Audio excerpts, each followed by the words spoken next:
Assalamualaikum warahmatullahi wabarakatuh. Kami dari kelompok 5 akan mempresentasikan tentang strategi multibisnis. Anggotanya yaitu pertama Bella Mulyasari, yaitu saya sendiri, yang kedua Eva Maliana, yang ketiga Dela Amelia, yang keempat Anita Sulistianingrum, yang kelima Herdian Intan Saputri, yang keenam Binda Hovifatur. Selanjutnya akan dipresentasikan oleh Eva Maliana.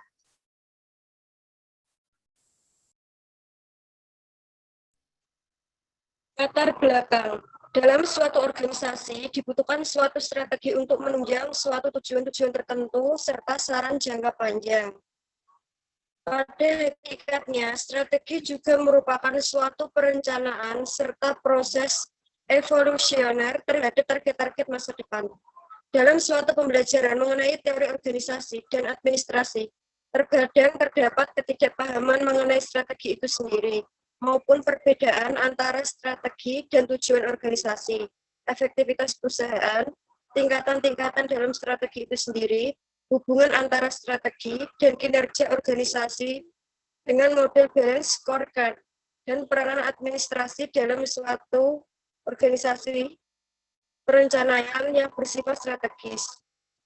Strategi bisnis sebagai konsep bukanlah satu-satunya penentu keberhasilan organisasi mencapai tujuan. Strategi yang telah diterapkan. Keberhasilan strategi harus dipahami sebagai keberhasilan implementasinya.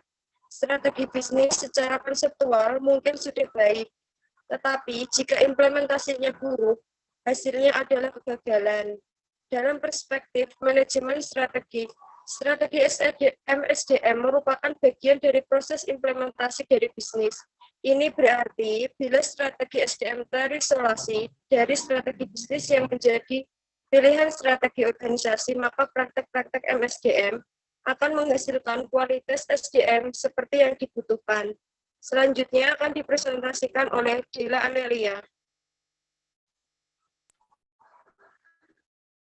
Perumusan strategi komprehensif terdiri dari 3 tahap. Tahap yang pertama yaitu tahap input.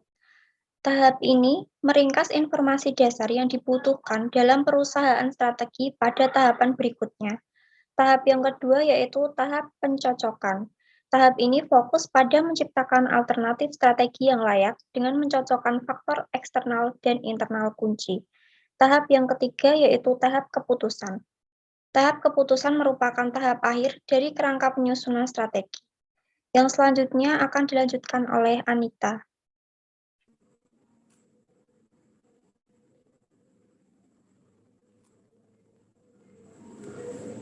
Selanjutnya yaitu matriks SWOT, membantu para manajer sebagai alat dalam mencocokkan yang penting yang membantu manajer mengembangkan 4 tipe strategi. Yang pertama yaitu strategi strength trade, merupakan memanfaatkan potensi untuk menghadapi ancaman dengan menggunakan kekuatan untuk menghindari. Jika tidak memungkinkan menghindari, maka meminimumkan pengaruh dari ancaman. Yang kedua yaitu strategi weakness trade, merupakan meminimalkan kelemahan untuk menghadapi ancaman, yaitu strategi defensif yang diarahkan untuk memperkecil atau menghilangkan kelemahan internal dan juga menghindari ancaman eksternal. Yang ketiga yaitu strategi strength opportunities, yaitu memanfaatkan potensi untuk meraih peluang, di mana kekuatan internal yang dimiliki perusahaan dapat digunakan untuk memanfaatkan peluang eksternal. Yang keempat yaitu strategi weakness opportunities, yaitu mengatasi kelemahan untuk meraih peluang. Selanjutnya akan dipresentasikan oleh Herdian. Selanjutnya ada matriks BCG. Yang pertama ada lambang bintang atau star, melambangkan produk yang memiliki pangsa pasar yang dominan dan pertumbuhan yang cepat. Perusahaan membutuhkan banyak investasi untuk mempertahankan posisi dan untuk mendukung pertumbuhan lebih lanjut, serta mempertahankan keunggulan-keunggulan. Produk lambang start ini dapat berubah menjadi sapi perah apabila mereka tetap mempertahankan keberhasilan mereka, sehingga tingkat pertumbuhan yang mengalami penurunan. Yang kedua Lambang sapi perah, produk yang merupakan pemimpin besar menghasilkan uang atau pendapatan yang lebih banyak dibandingkan dengan biaya yang dikeluarkan. Produk sapi perah ini memiliki pangsa pasar yang tinggi, namun prospek pertumbuhan ke depan akan sangat terbatas. Pendapatan yang didapat dari sapi perah biasanya digunakan sebagai pendanaan untuk penelitian dan pengembangan produk-produk atau membayar hutang-hutang perusahaan, serta membayar dividen. Selanjutnya, perusahaan disarankan untuk tetap berinvestasi pada produk-produk dalam sapi perah untuk mempertahankan produktivitas dan kualitas.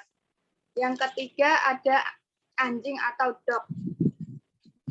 Lambang ke dalam produk atau unit bisnis yang memiliki pangsa pasar rendah dan mengalami tingkat pertumbuhan yang rendah.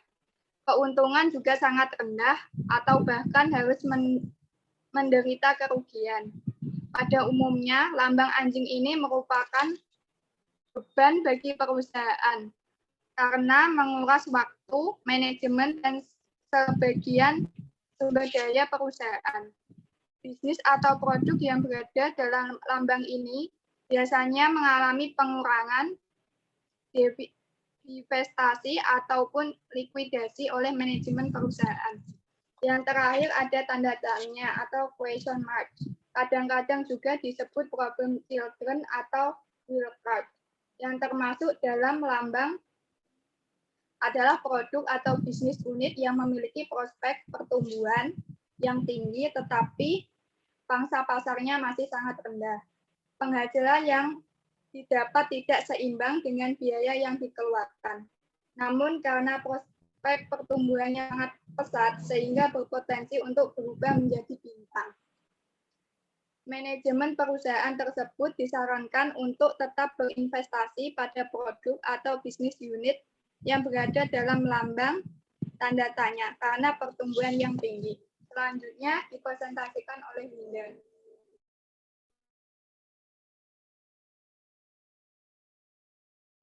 Kesimpulan, dalam suatu pembelajaran mengenai teori organisasi dan administrasi, terkadang terdapat ketidakpahaman mengenai strategi itu sendiri maupun perbedaan antara strategi dan tujuan organisasi. Efektif perusahaan, tingkat-tingkatan dalam strategi itu sendiri, peranan administrasi dalam suatu perencanaan yang bersifat strategis.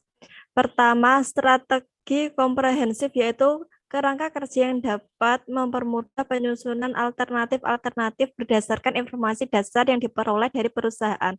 Yang terdapat 3 tahap yaitu tahap input, tahap percocokan, dan tahap keputusan. Kedua, matriks SWOT membantu para manajer sebagai alat dalam mencocokkan yang penting dan membantu manajer pengembangan 4 tipe strategi, yaitu strategi strength opportunities, strategi weakness opportunities, strategi strength threats, dan strategi weakness threats. Dan yang terakhir adalah matriks pertumbuhan pangsa pasar BCG yang terdapat dari bintang, sapi perah, anjing, tanda tanya.